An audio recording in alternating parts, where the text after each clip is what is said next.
بسم اللہ الرحمن الرحیم۔ السلام علیکم ورحمۃ اللہ وبرکاتہ۔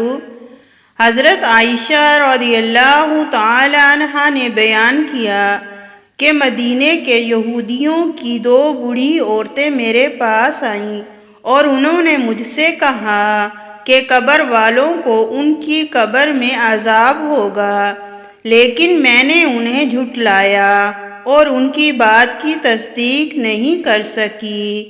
پھر وہ دونوں عورتیں چلی گئیں اور نبی کریم صلی اللہ علیہ وآلہ وسلم تشریف لائے تو میں نے عرض کیا، یا رسول اللہ، 2 بوڑھی عورتیں تھیں۔ پھر میں آپ سے واقعہ کا ذکر کیا۔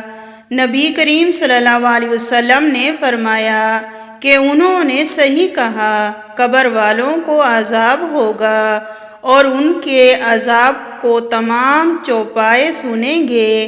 پھر میں نے دیکھا کہ نبی کریم صلی اللہ علیہ وسلم ہر نماز میں قبر کے عذاب سے اللہ کی پناہ مانگنے لگے تھے۔